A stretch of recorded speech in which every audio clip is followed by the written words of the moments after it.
In 1970, Oklahoma,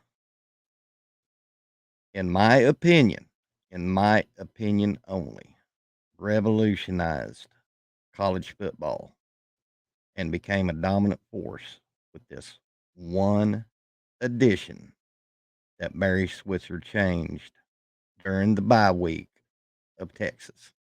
I'm going to tell you about this coming up on this episode of Sooner Legends Podcast.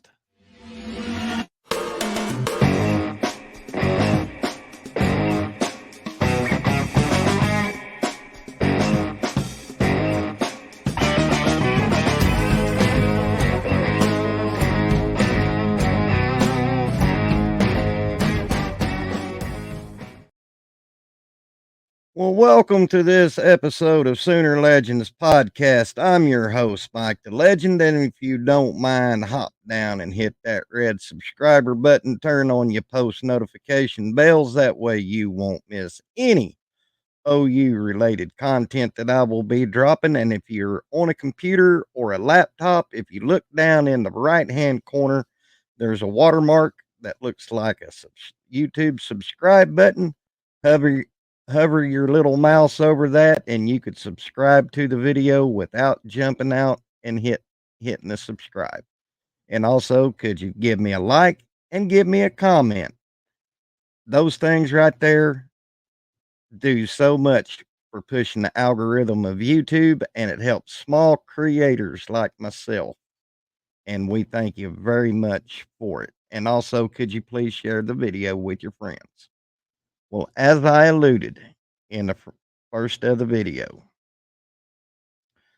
Barry Switzer and Chuck Fairbanks, in my opinion, revolutionized college football for the 70s and 80s. And it happened on the bye week going into Texas. Chuck at that time was running an offense called the Houston Veer that he brought when he was an assistant coach under head coach Bill Yeoman at Houston, and he brought that play scheme to Oklahoma, and it wasn't working. Come 1970, it was not working at all.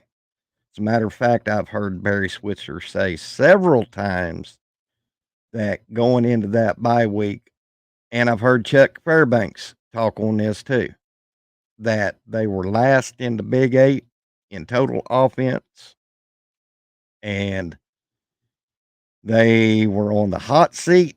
So Barry Switzer approached Chuck Fairbanks with the Wishbone concept.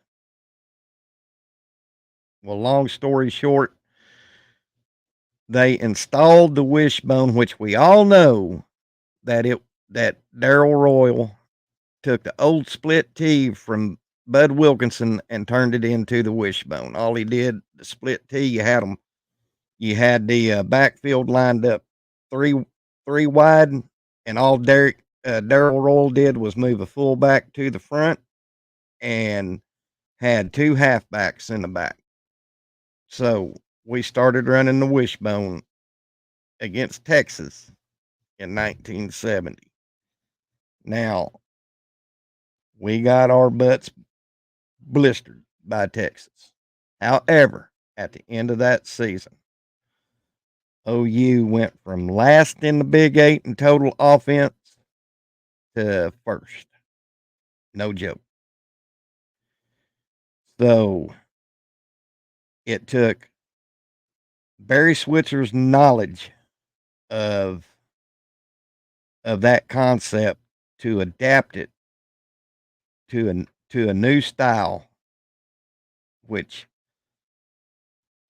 y'all know after Barry brought the Wishbone to Oklahoma, it took off like a rocket sled on rails.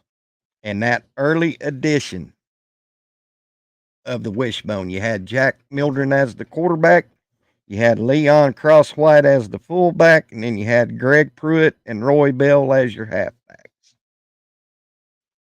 Now, here's another historical fact on this.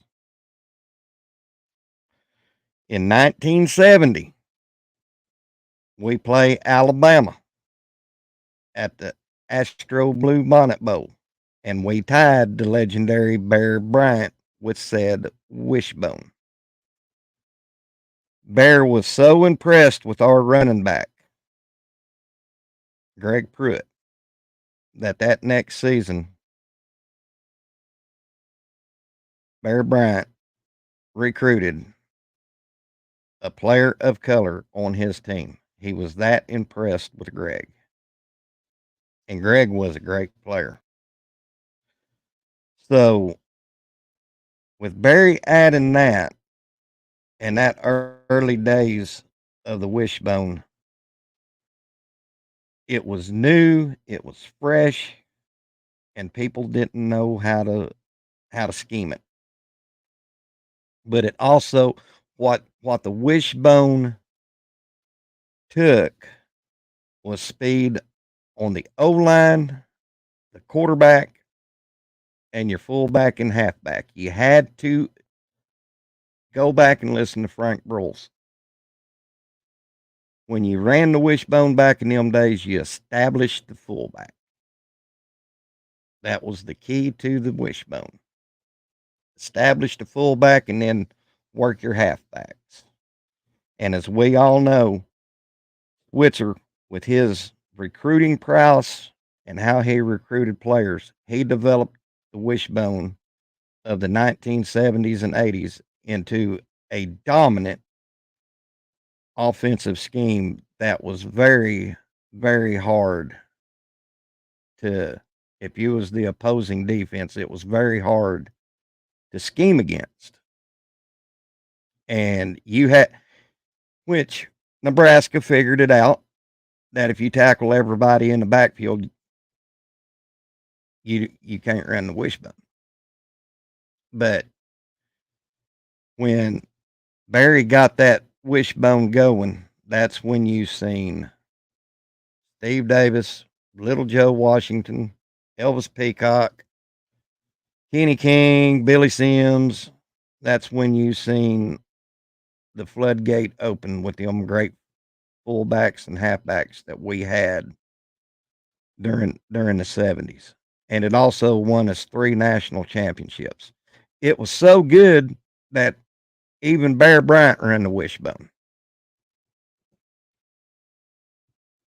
That Bear did go to the Wishbone. And also, I heard Spencer Tillman say one time on one of his recruiting trips that about Alabama was recruiting, and he went into Bear's office and he said, "Spencer, son, why do you want to come to Alabama when Oklahoma's running that beautiful Wishbone?" And Spencer said that's all he said. And of course, history being Spencer ultimately came to Oklahoma. But that's how Oklahoma revolutionized the 1970s. And a game that stands out in my mind when we first went to the Wishbone was in 1972 in the Sugar Bowl against Auburn. Auburn had the Heisman winning trophy quarterback, Pat Sullivan. They run a pro set offense, a lot of pass. They was probably one of the premier offenses of that day to run a pro style offense. And with the defense OU had, OU obliterated them. I think it was 44-22 if I remember right. But they couldn't stop Jack Mildren and Greg Pruitt and Leon Crosswhite and Roy Bell or Joe Wiley. So there's your little piece on how Oklahoma has revolutionized football over the years. And I feel that Brent Venables is going to earn his spot in revolutionizing football for Oklahoma again. But that's just my 2 cents. Well, y'all have a blessed day. God bless y'all. Thank y'all for tuning in. This is the legend. We'll see you on the backside. God bless and Boomer Sooner.